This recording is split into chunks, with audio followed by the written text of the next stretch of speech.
Assalamualaikum warahmatullahi wabarakatuh. Perkenalkan, nama saya Ahmad Nasir dari Prodi Pendidikan Agama Islam asal UPJJ Bogor. Di sini saya akan sedikit menjelaskan cara belajar memahami kalimat isim pada mata pelajaran Bahasa Arab kelas 8 MTS. Apa itu kalimat isim? Dalam tata bahasa Arab, kalimat isim adalah jenis kalimat yang diawali dengan isim kata benda. Kalimat isim biasanya terdiri dari dua unsur utama. Yang pertama adalah mubtada dan yang kedua adalah khobar.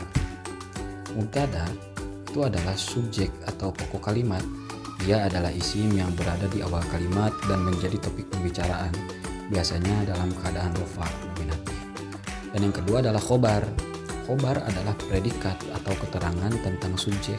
Ia memberikan informasi mengenai mubtada dan biasanya dalam keadaan rafa nominatif juga. Khobar bisa berupa isim, fi'il, kata kerja, beserta fa'ilnya, itu pelakunya, atau sibul jumlah, frasa, preposisional, atau keterangan. Dan yang selanjutnya adalah ciri-ciri kalimat isim. Di dalam kitab Al-Jurumiyah karangan Imam As-Sunhaji disebutkan bahwasannya ciri isim itu ada 4. Yang pertama adalah tanwin, contohnya seperti lafaz kitabun. Dan yang kedua adalah i'rab khofad, contohnya seperti lafaz Abdullahi. Yang ketiga adalah alif lam, contohnya seperti lafaz ar-rijalu. Dan yang terakhir adalah haraf jar, contohnya minal masjidi. Ciri isim yang pertama adalah tanwin. Apa itu tanwin?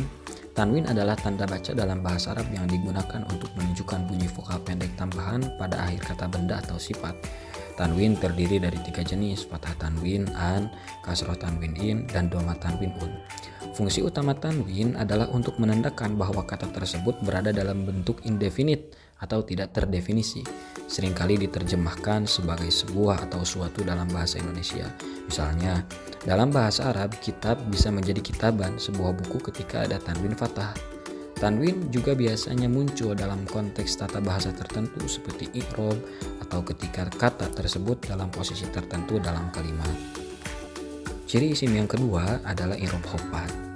I'rab khofad adalah salah satu dari 4 jenis i'rab dalam tata bahasa Arab yang menunjukkan perubahan bentuk akhir kata karena posisi gramatikalnya dalam suatu kalimat.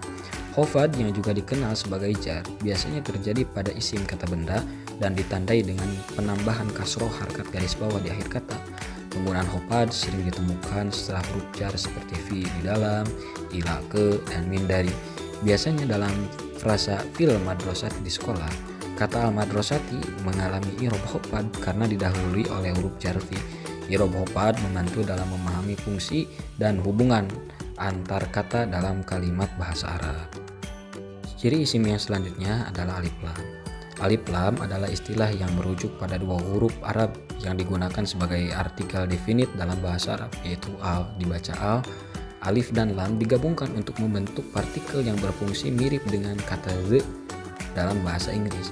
Partikel ini digunakan untuk menunjukkan bahwa kata benda yang mengikutinya adalah sesuatu yang sudah dikenal atau spesifik. Misalnya kitab berarti buku, sedangkan Alkitab berarti buku itu atau buku yang sudah dikenal. Dalam konteks tata bahasa Arab, penggunaan alif lam ini penting untuk menentukan apakah suatu kata benda bersifat definite atau indefinite. Ciri isim yang terakhir adalah haraf jar. Apa itu haraf jar? Dalam bahasa Arab, haraf jar merujuk kepada kata-kata depan atau preposisi yang digunakan untuk menunjukkan hubungan antara kata-kata dalam sebuah kalimat. Haraf jar berfungsi untuk menghubungkan kata benda dengan kata kerja atau kata benda lainnya dalam frase atau kalimat, serta menentukan makna yang lebih spesifik dari hubungan tersebut. Beberapa contoh haraf jar dalam bahasa Arab adalah fi yang berarti di, ala yang berarti di atas, dan min yang berarti dari. Penggunaan haraf jar ini dapat mempengaruhi arti dari kalimat secara keseluruhan dan seringkali mengubah kasus kata benda yang mengikutinya menjadi kasus genitif. Penguasaan haraf jar penting dalam belajar tata bahasa Arab karena dapat mempengaruhi pemahaman makna dan struktur kalimat. Cukup sekian penjelasan yang dapat saya berikan, kurang lebihnya mohon dimaafkan. Semoga bermanfaat. Assalamualaikum warahmatullahi wabarakatuh.